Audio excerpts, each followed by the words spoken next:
1분 영어 머스터디넷 고혁준 선생입니다.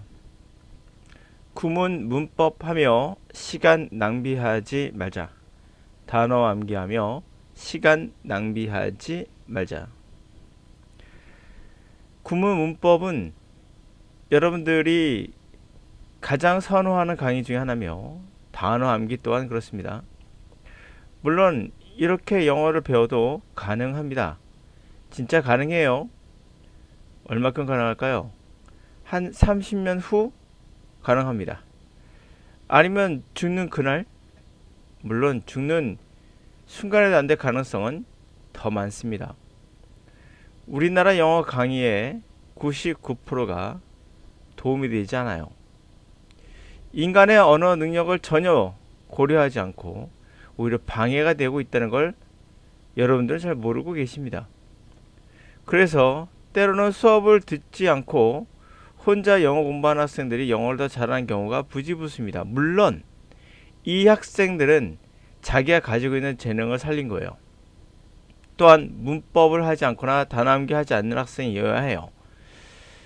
문법에 또는 단어 암기에 영어 강의를 들으면서 내가 영어를 잘할 거라고 착각하지 마세요.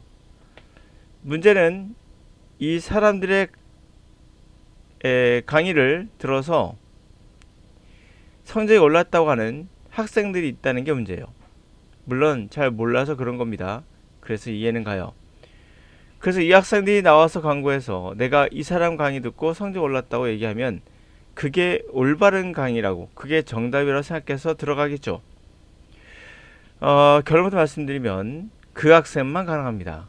그 이유는요, 그 강의가 아닌 자신이 가지고 있는 걸 그냥 풀어낸 것에 불과합니다. 그 학생이 특별한 거예요. 그래서 고맙게도 그 강사에게는 고마운 거죠. 또는 그 책에도 고맙겠죠. 그분에게 또는 그 책에게 공을 돌리는 거죠. 그러나 그만 믿고 들어온 학생들은 그냥 망하는 겁니다. 자, 예를 들어서 지금 보고 있는 2007년도 사관학교 문제를 보도록 하죠. 자, 이 문제 갖고 이렇게 설명할 겁니다. 순서 맞추기. 여기는 플러스, 이거는 뭐 플러스, 벗이 들어갔으니까 마이너스, 뭐 마이너스, 그 순서 나왔지, 뭐 이렇게 설명할 거예요. 첫 번째 잘못은 뭘까요?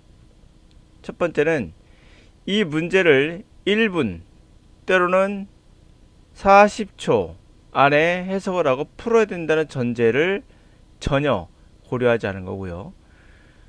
그리고 플러스가 문제가 아니라 해석이 되어야 해요. 해석이 되어야 하며 해석이 안 돼서 못 푼 거를 다른 형식으로 말할 수도 있어요. 때로는 이 문제 푸는데 이런 형식으로 도움이 될 수도 있습니다. 그래요, 풀었습니다. 그러나 이 문제가 그 다음에 뒷문제를 풀 수 있는 시간을 잡아먹을 수 있고요. 전체적인 밸런스의 문제가 있습니다. 이런 식으로 공부하시면 발전이 없습니다. 그래서 이 문제를 이런 식으로 강의한다면 그 강사는 그냥 쓰레기예요. 버리셔야 돼요.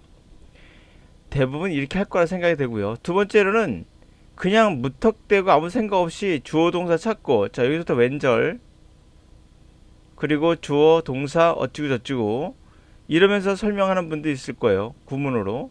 자, 이것도 쓰레기다. 이런 형식으로 하면 시간 어마어마하게 걸려요. 그래서 제가 말씀드렸다시피 죽는 순간에도 너는 영어 안 될 것이다. 자, 영어라는 것은 굉장히 우리가 모르는 뭔가가 있어요. 그게 언어입니다. 그걸 알았다면 그분이 노벨상 받겠죠. 그 정도로 신비한 것들이에요. 그러나 그 신비한 것에 단 10%만 안다면 이렇게 쉽게 주어 동사람 찾고 이렇게 하면 영어 된다고 말하지 못해요. 저는 그 10% 알아요. 이 10% 아는 사람들은 절대 그렇게 말 못합니다. 그러면 영어는 뭡니까? 10% 알려주세요. 물론 다 알려줄 수는 없죠.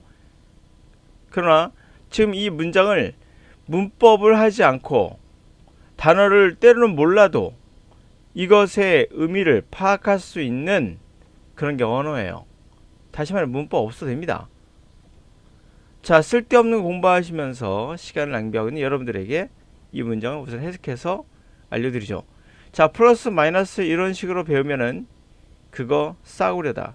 너 인생 망가진다. 두 번째로는 이것을 구문독해하면서 좋아라, 이해된다 라고 하는 학생들도 그냥 촌스럽다, 그거 옛날에 했던 거다. 우리나라 일제시대 때 해왔던 겁니다. 그거. 그리고 강사들이 어떤 학생은 그래요. A 강사의 문법 강의가 정말 괜찮다. 누구의 문법 강의가 정말 괜찮다. 이런 얘기 많이 합니다. 많이 들어요. 그런 얘기. 제가 강의를 한 지 꽤 됐죠? 그럼 학원에 듣다 보면 이런 학생들 많아요. 야, A 강사가 B 강사보다 훨씬 문법 잘 가르쳐. 영어 잘 가르치, 이 사람이. 제가 지금 와서 드리는 말씀인데요. 얘나 똑같아요. 단지 하나, 얘가 좀 쉽게 들어간다. 이 사람이 좀, 글쎄요, 쉽지 않다 정도? 그러니까 이 강의가 뛰어난 것이 아니라 그냥 쉽다 아니다예요. 그리고 자신의 얼굴 표정이나 그 사람의 어떠한 제스처가 유재석처럼 마음에 든다 아니다요. 유재석이 영어 강의하면 아마 뜰 겁니다. 그게 여러분들이 원하는 거니까요. 그 사람이 마음에 들어야 돼요. 다시 말해서 인간관계라는 거지 공부를 하고 있는 것이 아니에요. 인간관계, 다시 말해서 인상 좋고, 그렇죠? 인상 좋고, 그리고 쉽게 가르치면 그냥 좋다 그래요. 그 이해가 되면 이게 정말 뭔가 된다고 생각하는 것 같은데 아닙니다. 이러는 강사들 거의 제가 봤을 때 열의 9은 그냥 여러분들 인생을 망치는 놈이에요. 그러나 불구하고 여러분들 이 사람을 좋아하는 이유는 쉽기 때문이에요. 그러나 절대 그런 식으로 영어는 되지 않습니다. 물론 이 사람한테 배운 학생이 잘하는 학생이 있어요. 근데 이 문제는 이 잘하는 학생이 이 사람 때문에 잘한 것이 아니라 또 다른 어떤 자신이 갖고 있는 독특한 능력인데 그 능력이 그냥 발현됐을 뿐이에요. 예를 들어 돌고래가 물을 만나면 정말 좋은 거죠. 마찬가지예요. 돌고래 같은 능력이 있는 아이예요. 걔가 단지 물을 만나서 지가 수영을 하는 건데 그 조련사가 자기를 수영쳤다고 이 아이는 착각을 하고 말하는 거예요. 이 말을 들어 여러분들은 정말 그런가 보다 라고 들어가죠. 그래서 인터넷 강의에 야, 이거 들어서 성적 올랐어요 라는 사람이 정말 다 있는 겁니다. 그걸 아셔야 돼요. 다 있어요. 아무리 싸구려 같은 강의고 잘못된 강의도 그거 듣고 성적 올랐다는 학생이 다 있습니다. 어떤 학생은 회화를 하는 것도 마찬가지예요. 영어 회화? 마찬가지입니다. 영어 회화. 내가 이거 듣고 잘하게 됐어요. 정말 많죠. 이거 다 진실입니다. 그러나 이건 다 위약입니다. 위약. 플래시보어라고 하죠. 예를 들어서 어떤 사람이 물을 먹었는데도 감기를 낫는 경우가 있어요. 어떤 병이. 그것은 위약이에요. 그 약 효과가 아니라 자신이 그걸 맞고 나았다고 생각해서 낫는 거예요. 실제로 자신 몸이 이긴 건데. 그러나 실제 약은 위약과 반드시 구별할 때 어떻게 합니까? 실제 실험에서 위약 실험과 동시에 합니다. 그 약이 진짜 효과가 있는 것인지 아니면 자신이 갖고 있는 능력이 그 병을 고친 것인지를 체크하기 위해서죠. 우리나라 영어 강의의 99%, 저는 거의 100% 말하고 싶을 정도로 입이 근질근질한데요. 99%는 그냥 위약이에요. 그래서 100명의 학생이 있으면 한 명이 효과를 보고 나머지 99% 망하는 거예요. 얘가 위약이죠. 자기가 뛰어난 거예요. 면역성이 좋은 겁니다. 근데 그걸 모르는 거죠. 자기가 이 물 먹고 나왔는데 그 물이 효과가 있다고 생각하고 광고에 나와서 이야기를 하는 겁니다. 그 100명이 만약에 1000명의 학생이라면 10명이 이야기할 것이고 10,000명이 들었다면 100명, 1000명이 이야기가 되는 겁니다. 그걸 우리는 착시 효과, 위약 효과라고 말할 수 있겠죠. 자, 지금 문장 한번 들어가 보도록 하겠습니다. 자, 이 문장 어떻게 30초, 40초 안에 풀어야 됩니다.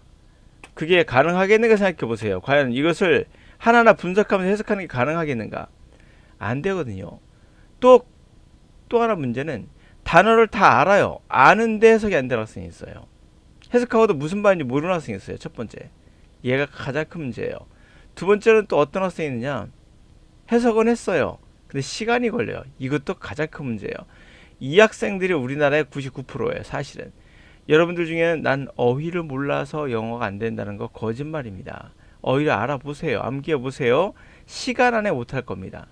시간에 독해나 듣기가 안 되죠. 듣기는 빠르니까. 가죠.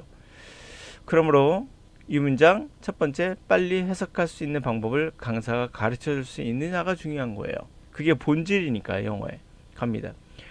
투자자들이 생각하기에는 그렇죠. 무선 통신이 생각했을 때 아프리카가 첫 번째 마음에 들어온 장소는 아니겠죠.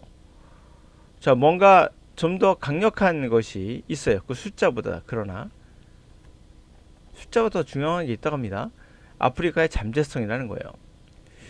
바로 당장 한 6%, 100명의 아프리카인 중에 6%가 모바일을 갖고 있다고 합니다. 그것은 유럽의 55% 또는 아메리카의 48%의 비교가 되죠.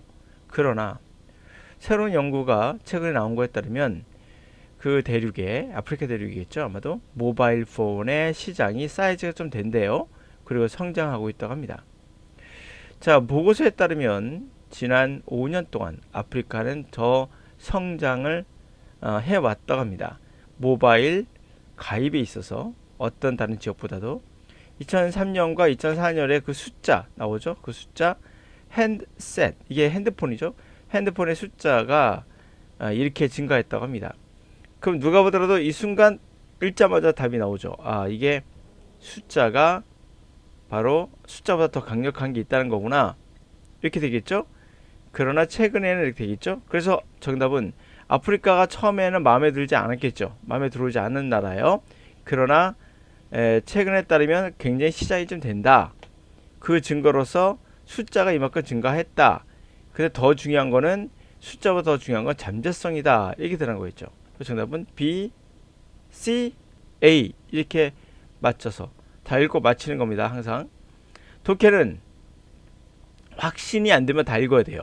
물론 읽다가 어느 순간 요것만 읽고 뭐 어느 정도 보다가 확신할 수 있습니다. 그럴 때 멈춰도 됩니다. 그것은 뭐 그럼 여러분들의 그 판단이니까. 자, 이제 결론부터 말씀드리고 끝내도록 하죠. 구문, 문법 하며 낭비하지 마라. 단어 암기 필요 없다. 영어는 그렇게 되어 있지 않다. 여러분들이 5만 단어 외워도 영어 못한다. 내가 잘한다 못한다는 건요, 시험에 정말 빠르게 해석할 수 있는가. 두 번째는 듣기 할 때 전혀 그 속도가 빨라도 문제가 되지 않는가. 그게 실전이죠. 여러분들이 앉아가지고 책 읽고 넉넉하게 선생님처럼 시간 안 보고 책 읽을 수 있다. 그러면 하세요. 네, 그렇게 한다면 뭐 문제 없습니다. 그게 아니라 실전에서 시험을 본다든지 아니면 실전에 듣기를 한다든지 외국인과 대화할 때 또 뭐 TV를 본든 그런 거 있다면 이거 낭비입니다. 이런 거 하지 마세요. 죽을 때 가능할 수도 있습니다. 죽어서도 안 될 수 있습니다.